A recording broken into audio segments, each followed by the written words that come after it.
اسلام آباد high court نے justice Tariq Mahmood Jahangiri کو نااہل قرار دے دیا۔ طارق محمود جہانگیری تعیناتی کے وقت LLB کی درست ڈگری نہیں رکھتے تھے۔ بطور جج اسلام آباد ہائی کورٹ تعیناتی کالعدم قرار، جج کے عہدے سے ہٹانے کا حکم۔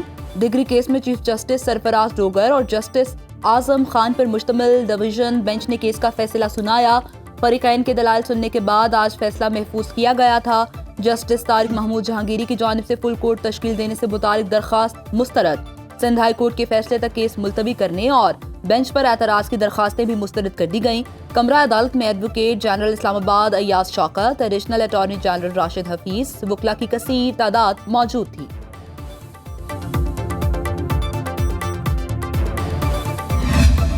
We have witnessed this abrupt variation in the flow of River Chenab, particularly from 7th December onwards. The international community must take notice of India's continued disregard. Chenab کے بہاؤ میں اچانک تبدیلی ناقابل قبول، عالمی برادری کو بھارت کی طرف سے سنتاس معاہدے کی خلاف ورزی کا نوٹس لینا چاہیے۔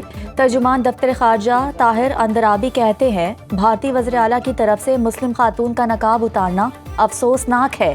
اس عمل سے مسلمانوں کی دل آزاری ہوئی۔ پاکستان کا افغانستان میں دہشت گرد عناصر کی موجودگی پر تشویش کا اظہار۔ دہشت گرد عناصر پاکستان اور افغانستان کے تعلقات میں سب سے بڑی رکاوٹ۔ پاکستان کے تحفظات اقوام متحدہ کی رپورٹ سے ہم آہنگ ہیں۔ سرحدی کشیدگی، فائر بندی کی عدم موجودگی، بارڈر بندش اور تجارت کی معطلی دہشت گردی سے جڑی ہوئی ہے۔ Chief of defence forces field marshal Asim Munir سرکاری دورے پر لیبیا پہنچ گئے۔ پرتپاک استقبال گارڈز آف آنر پیش کیا گیا۔ ISPR کے مطابق لیبیا کے کمانڈر ان چیف خلیفہ بن قاسم حفتار سے ملاقات میں دفاعی تعاون بڑھانے پر اتفاق کیا گیا۔ دونوں ممالک کی عسکری قیادت میں انسداد دہشت گردی پر بات چیت، علاقائی سلامتی اور باہمی دلچسپی کے امور پر تبادلہ خیال، دونوں ممالک میں صلاحیت سازی اور تربیتی تعاون پر گفتگو۔ لیبیا کے کمانڈر خلیفہ بن قاسم حفتار نے پاک فوج کی پیشہ ورانہ مہارت کو سراہا۔ پاکستان کے ساتھ دفاعی تعلقات کو وسعت دینے کی خواہش کا اظہار۔ مسائل کے باوجود IT شعبے کی ترقی خوش آئند۔ IT کی افرادی قوت کی تکنیکی تربیت، ٹیکس میں آسانی، دیگر امور میں بہتری کے لیے حکومت سرگرم عمل ہے۔ وزیر اعظم کا IT کی ترقی کے لیے نجی شعبے کے ورکنگ گروپ کے اجلاس سے خطاب۔ ڈیٹا پر مبنی گورننس ماڈل کی تشکیل پر بریفنگ دی گئی۔ آصف پیر کی سربراہی میں بنائی گئی کمیٹی کی سفارشات کا خیر مقدم۔ شہباز شریف نے کہا کہ پاکستانی نوجوانوں کو عالمی IT مارکیٹ میں بطور تجربہ کار افرادی قوت متعارف کرانے پر توجہ مرکوز ہے۔ وزیر خزانہ کی سربراہی میں بنی کمیٹی کو 2 ہفتے میں سفارشات کا جائزہ لے کر رپورٹ پیش کرنے کا حکم۔ امریکہ نے افغان شہریوں کے لیے تمام امیگریشن چینل بند کر دیے۔ افغان طالبان کی شدت پسند پالیسیز اور دہشت گردوں کی سرپرستی کے باعث امریکہ نے سخت ترین امیگریشن اقدامات نافذ کیے۔ واشنگٹن پوسٹ کی رپورٹ کے مطابق ڈونلڈ ٹرمپ کا نیا صدارتی حکم جاری۔ Afghan special immigrant visa holders کا حفاظتی استثناء ختم کر دیا گیا۔ افغان نیاد شہری کی نیشنل گارڈ اہلکاروں پر فائرنگ کے واقعے کے بعد پابندیاں مزید سخت۔ افغان طالبان کی شدت پسندی نے افغانستان کو بین الاقوامی سفری پابندیوں کا مرکز بنا دیا۔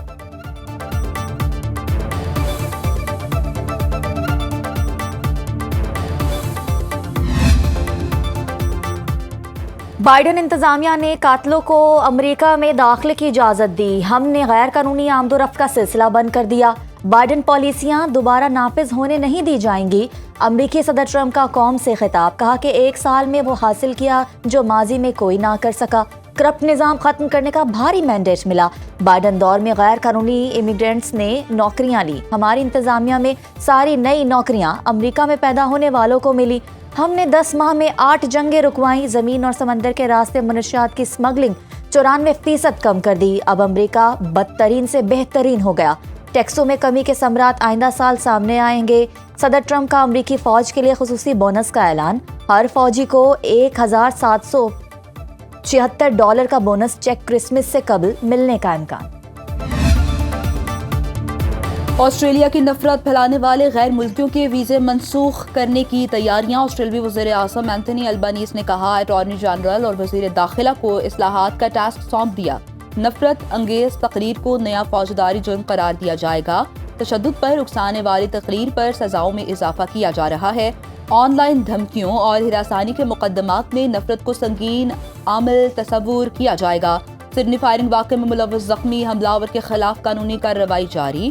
آسٹریلوی پولیس کے مطابق ابتدائی اشارے آسٹریلیا میں داعش سے متاثرہ ایک دہشت گرد تنظیم سے جڑتے ہیں۔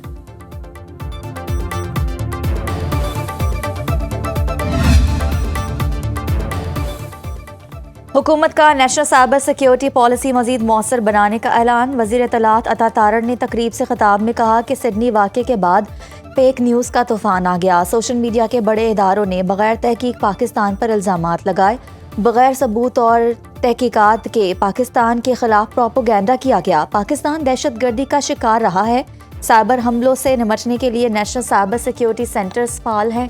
حکومت نے ڈیٹا کے تحفظ کے لیے سائبر سیکیورٹی نظام کو مضبوط بنانے کے لیے اقدامات کیے۔ سائبر جرائم کے خلاف کارروائی کے دوران متعدد غیر قانونی نیٹ ورکس بے نقاب ہوئے، متعدد فیک سوشل میڈیا اکاؤنٹس کی نشاندہی ہوئی۔ ورلڈ اکنامک فورم میں عالمی رہنماؤں نے سب سے بڑا چیلنج مس انفارمیشن کو قرار دیا۔ سائبر حملوں سے بچنے کے لیے آگاہی اور تربیت ناگزیر ہے۔ آپ دیکھو خواب، جتنے خواب دیکھنے دیکھو، انشاءاللہ اللہ تعالیٰ کے فضل سے آپ کی ماں مریم نواز شریف آپ کے خوابوں کو حقیقت کا رنگ دے گی انشاءاللہ۔ آپ کے خوابوں کو ٹوٹنے نہیں دوں گی۔ وزیر اعلیٰ مریم نواز نے 2026 نوجوانوں کا سال قرار دے دیا۔ لودھرا میں ہونہار اسکالرشپ اور لیپ ٹاپ تقسیم کرنے کی تقریب سے خطاب میں کہا، وعدہ کرتی ہوں آپ کے خوابوں کو ٹوٹنے نہیں دوں گی۔ پنجاب کے طلباء کے لیے وہ کام ہوں گے، دنیا دنگ رہ جائے گی۔ 1.5 سال میں 80,000 طلباء کو اسکالرشپ دیے، 1 سال میں 1,25,000 گھر بن رہے ہیں۔ ہم نے ناممکن کو ممکن کر کے دکھایا۔ CCD نے پنجاب کو جرائم سے پاک کر دیا، امن و امان میں نمایاں بہتری آئی، صوبے کو مافیا فری بنا دیا۔ پنجاب آج خواتین کے لیے محفوظ جگہ ہے۔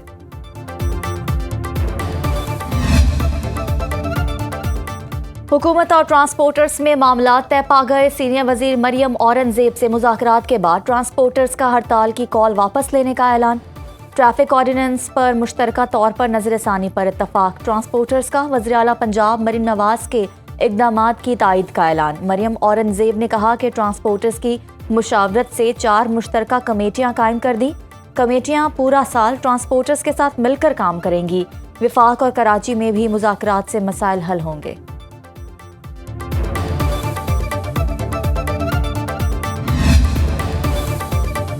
پولیس اصلاحات سے امن و امان میں نمایاں بہتری آئی۔ وزیر اعلیٰ سندھ مراد علی شاہ کا پاکستان نیوی کے افسروں سے خطاب، کہا انسدادی دہشت گردی کے لیے جدید CTD فیوژن سینٹر قائم کیا گیا۔ کچے کے علاقوں میں حکمت عملی تبدیل کر کے جارحانہ کارروائیاں شروع کر دی۔ سکھر، گھوٹکی، کشمور اور شکارپور میں سینکڑوں ڈاکو ہلاک اور گرفتار کیے گئے۔ کراچی سیف سٹی منصوبے کے تحت 12,000 CCTV کیمرے قومی ڈیٹا بیس سے منسلک ہوں گے۔ عادی مجرموں کی الیکٹرانک ٹیگنگ سے جرائم کی روک تھام مؤثر ہوگی۔ سندھ اسمارٹ سرویلنس سسٹم کو بڑے شہروں کے داخلی اور خارجی راستوں تک توسیع دی جائے گی۔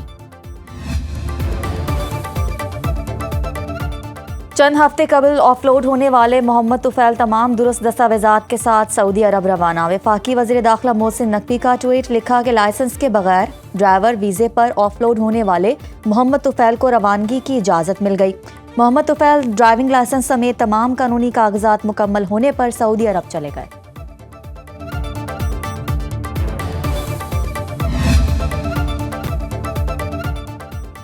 پاکستان کی عدالتی تاریخ میں 2025 ہمیشہ یاد رہے گا۔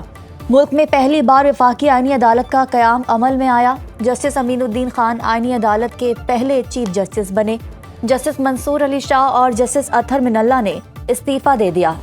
چیف جسٹس پاکستان کو خطوط لکھنے کا سلسلہ بھی جاری رہا۔ اسلام آباد ہائی کورٹ میں ججز کی ٹرانسفر آئین اور قانون کے مطابق قرار پائی۔ اسلام آباد ہائی کورٹ کے 5 ججز کا سپریم کورٹ سے رجوع۔ PTI کی مخصوص نشستوں کے لیے درخواستیں مسترد ہوئی۔ سپریم کورٹ نے 9 مئی میں ملوث سویلین کے فوجی عدالتوں میں ٹرائل کی منظوری دی۔ بانی PTI کی 9 مئی کے مقدمات میں ضمانتیں منظور ہوئیں۔ انسدادی دہشت گردی عدالتوں کو 9 مئی کے مقدمات 4 ماہ کے اندر نمٹانے کی ہدایات دی گئی۔ 26ویں آئینی ترمیم کے خلاف درخواستوں پر فیصلہ نہ ہو سکا۔